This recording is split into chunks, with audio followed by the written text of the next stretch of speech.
Hello everyone, this is Mr. Informal back with a new Mr. Informal podcast. We are on the 160 Mr. Informal podcast. Can you believe that? 160 it podcast. So in any case, I go by the name of Mr. Informal. I hope you are having a great day. Certainly happy Father's Day this week. Shout out to all the fathers out there. Certainly being a father is not easy. Raising daughters to ladies, and certainly boys to men, it's not easy. Definitely this is the week of Father's Day, and please do not forget to add me on Instagram, MISTERINFORMAL, and please don't forget to check out my website at mrinformal.com, mrinformal.com. I hope you are safe, and we're almost there. We are almost at 100%. Everything open. You understand? Hopefully, we keep this up. And so these are the 4 topics for the Mr. Informal Podcast 160. Reigning Champ have been recently bought by another company. Number 2, retail is on the rise compared to e-commerce. Certainly people want to be out there, want to try on clothes. They just want to be out. They just want to be out somewhere. And then number 3 is nurses fight. I'm not sure if you have heard the recent news, but in Texas, apparently nurses are going to get terminated if they don't get vaccinated, which is such a slap in the face to nurses after what they have done last year and even this year. And last but not least is, let's talk about body positivity. It's going to be a very conflicted topic and certainly debate. And so those are the 4 topics for this Mr. Informal Podcast 160. And start the podcast. So first topic is Aritzia acquires reigning champ for $663 million. Wow. This is from Hypebeast.com. Aritzia has acquired fellow Canadian design corporation's reigning champ brand for $63 million. Primarily focused on women's fashion and like private label TNA, Aritzia looks to expand upon its men offering with this newly inked deal. Reigning Champ was co-founded by Vancouver by Greg Atkinson and is known for its elevated takes on the leisure wear, using some of the best materials thanks to its parent company. So Reigning Champ used to be hot in from 2011 to 2017, and now I don't know what happened to them. And Aritzia is certainly on the rise. Aritzia has a lot of stores, especially here in the US of A. So Aritzia is mostly known for their women's clothing, and certainly Reigning Champ is known for its mostly menswear. Reigning Champ is leisure wear basically, and the funny thing is, I would have thought Reigning Champ should have made a lot of money, especially with the leisure wear, but apparently not. So apparently Reigning Champ management was messing things up, especially during when the leisure wear was a trend. How did they mess that one up? No one really knows. But in any case, I'm not sure if Aritzia is gonna step in and let Reigning Champ know, hey, you have to be focused now. If you're not, then we're gonna make some changes. Because if I would be, if I was the CEO of Aritzia, I would say, how could you mess things up? How could you let Lululemon take over a leisure wear? How could you let Champion take over a leisure wear? How could you make them money? You should be on the forefront of a leisure wear, and yet you weren't. You were not. So there's a lot of questions that will go on during the meeting as of late. And Reigning Champ has to look at itself and ask itself, how did they mess up the trend? How did they not make a lot of money? And even if they say that it was due to the coronavirus, I would still say, look, people were at home, people were working out at home. How could you mess this up? So I'm pretty sure Greg Atkinson probably got tired of the brand and just probably sold it for a measly $63 million. That's actually pretty cheap. And you may say that that's expensive, but in the bigger picture, I think that's actually pretty cheap, especially with Reigning Champ. Reigning Champ has a cult following, and again, if they actually execute well, if Aritzia execute well with Reigning Champ, then certainly the brand equity could just go up even more. So we will see. So Brian Hill, who's the founder and CEO and chairman of Aritzia, said, building on Aritzia's strong start fiscal 2022, this acquisition meaningfully accelerates our product expansion to men's while bringing incremental growth to our already surging women's e-commerce and U.S. businesses. Capitalizing on our world-class operational expertise and infrastructure, men's merchandise independently will become a meaningful part of Aritzia's platform through our Reigning Champ acquisition. Well, there you go. So we will see what Aritzia will do with Reigning Champ, but certainly Reigning Champ has been going downhill, and they should have made more money during the leisure wear trend. And again, I don't know how they messed that one up, but whatever going on in the management of Reigning Champ is either need to be replaced or need to be told on. So second article is retail is on the rise from retaildive.com. Monthly retail sales from the U.S. Commerce Department. So let's see. So some of the analysts about the U.S. Commerce Department's Tuesday report an April to May dip in retail sales, but the cohort tracked by Retail Dive jumped 6.4% month over month, soaring 22.9% year over year and 22.1% from 2019. I think that's the real story, not slowing growth, but rather a sustained strong level, especially since the past 2 months didn't benefit from stimulus. Creditcards.com senior analyst Ted Rossman. Several analysts noted that some consumers may still have some government pandemic relief checks to spend, along with tax refunds that traditionally boost some spending in May, although Rossman warned that others may be racking up new credit and card balance. Credit Card recently found that 44% of consumers are prepared to take on new debt in the coming months in order to splurge. Wow. So, the day of spending money online is splurging on durable goods, and home furnishings pivoting towards getting ready for trips to see grandma and grandpa, says Wells Fargo. Anyone predicting pent-up demand for apparel after a year when consumers dressed mostly in sweatpants was vindicated yet again in May. Apparel sales skyrocketed 200% year over year and were up 13.1% from 2019.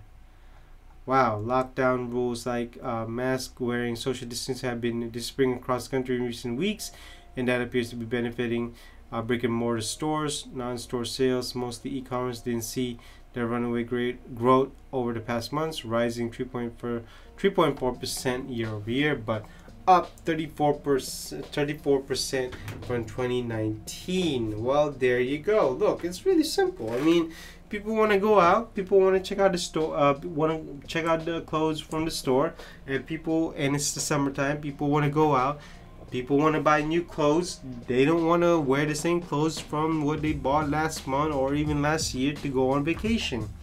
I mean, they want to wear the clothes. When you're at the store, you want to check out the sizes. Personally, me, I want to check out the sizes.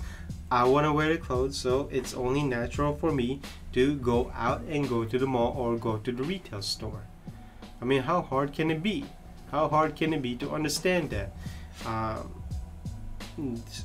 Customers are ready to give their money to the retail store, but the problem with what's happening is the retail stores are not having enough supply to meet the demand because of what's happening in the China factory, India factory, logistics, whether it be shipping containers in the boats, in the air. It's just not fast enough to get to where it want to be. So, is in a predicament. It's a good predicament for the retail stores because there's demand. But the problem is that there's no sales coming out of it because the stores don't even have the supply to meet the demand.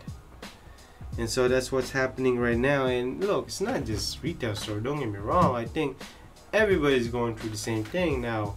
Why would the retail stores be up? Well, it's really simple. It's just people want to be out there. People are getting vaccinated. There are those people who thinks just because you're vaccinated, oh, it's perfectly safe. I mean, look, I think when the restriction has been lifted, people just want to be out there. They're ready to be out there. They just don't want to stay at home. They don't want to stay with the kids anymore. They don't want to stay with the family members anymore. They just want to be out, socialize, just be out there with their friends, friends that they have not seen in a long time. So I'm not surprised by the retail rise, especially with the brick and mortar.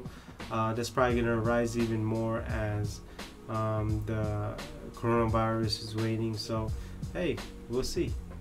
So this topic is certainly, I found out in the news. I'm sure it's everywhere, from based out of Houston, Texas. As of recently, it was a Methodist hospital.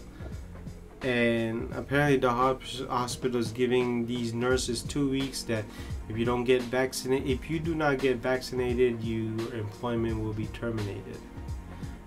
There have been rallies on it. Also, there has been nurses that work until their last day, or they even took a 2 week off, and the company says that after your 2 weeks off and you still don't get vaccinated, you will get terminated. So let's talk about that. So let's be honest here. We still do not know the long-term effects of these vaccines. That's just the truth. There's no ifs or buts about it. There's no lie. We do not know the long-term effects about it. Now you may say, oh, I got vaccinated, there's no effect to it. Okay, that's fine. But I'm strictly talking about long-term aspect. We still don't know. Now the second thing is that the nurses, or basically the whole medical industry, were basically loaded and busy and just intense as last year, as coronavirus patient coming in every second, every hour, every minute, you can say, every day. Number three, nurses were just busy. I mean, they were short-staffed. And so for this hospital, this Methodist hospital, come and say, if you don't get vaccinated, you will get terminated. That's a slap in the face. That's a stab in the back after what they have done to these nurses. Now, why am I talking about this in this fashion and tech? Well, it relates to anybody who knew somebody who was infected by the coronavirus. Not only that, workplace wise. And third is that I'm telling you right now, never be loyal to any company, because any company can just terminate you just like that. Also, any company could stab you in the back at any time, at any moment. Now, I really don't understand the mindset of maybe a corporate or maybe a hospital or whatever. But for any nurses to go through what they went through last year, and then you tell them this, that is an absolute travesty. That is an absolute stab in the back, and I don't support that kind of mindset at any company. I really don't. And if a nurse wants to say, I don't know the long-term effects of this, why should I, take it? I mean, that's a great point. I mean, no one knows. That's a great point. If she's not infected or she never was infected, why is she being forced, he or she being forced to take the vaccine? No one really knows. But in the essence of this is that never be loyal to any company. And I never understood why a person needs to give 2 weeks, and yet these companies don't give you 2 weeks when you get terminated. At any moment you can get terminated. That does not make sense to me. There's no honor. There's no fair agreement. In the workplace, it's always about who you know and not what you know. It's always been the case. And in the sign of the times, I just don't understand these things. I mean, you work so hard to help people, and yet a company does this to you. I mean, what more can you do after what you just went through last year? I mean, did the management ever thought of that? I mean, apparently not. They're going through this, so in any case, they're gonna fight this to all the way to the Supreme Court and see what happens. Hopefully, they get rewarded.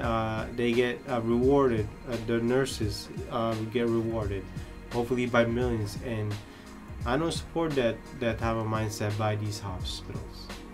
So it's the summertime where usually everyone lose weight and have fit body, 6-pack, abs, or just swimmer's body, or just a great looking body in general.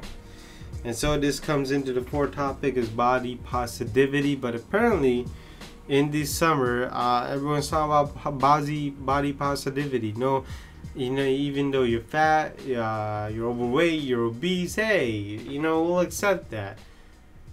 In my opinion, I don't really like it when anybody, man or woman, is obese due to the health problems. That's just the truth. That is just a fact, okay? If I had a friend, a cousin, a family who was obese, and I was going to the beach, I'm not waiting for my family members, because I know if they are overweight, they're gonna walk really, really slow. Not only that, they may not even go swimming. Not only that, they just walk 10 feet and they're already sweating. So, don't get me wrong, okay? I don't hate the person. I don't hate the family member. I never said I dislike them. I just think that when you live a life that's only once, you only live once, don't waste your body on some nonsense food. Don't think about body positivity. I mean, look, the world is already cruel as it is. If you're fit, I mean, you can do so much. You can be agile.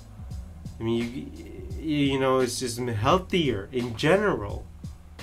I mean, you have confidence. Well, I mean, women are just attracted to guys who are fit. That's just the truth. Physically, I mean, look, when it comes to fatal attraction, chemistry, men and women are just physically attracted to the body that are fitted, that could be toned, not overweight. That's just the truth. Without adding personality. I'm not adding personality. I'm just strictly talking about physical attraction. And brands, such as Nike, Adidas, I mean, all these leisure wear brands, all these performance wear, sportswear brands are getting to body positivity.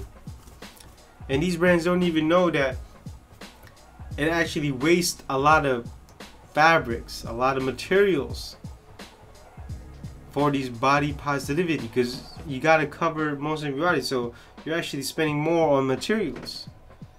And people don't know that when it comes to plus sizes, they actually raise up the price. Plus sizes are usually $5 to $10 higher than your normal sizing. But a lot of people don't know that if you're in the inside of the industry. So in any case, this whole body positivity is just a trend. But once this positivity get out of hand and talking about health wise, it's gonna go bad. And I feel sorry for the ones who are supporting this, because they know it's not going to be good in the future, because there's just too many health problems that can happen here.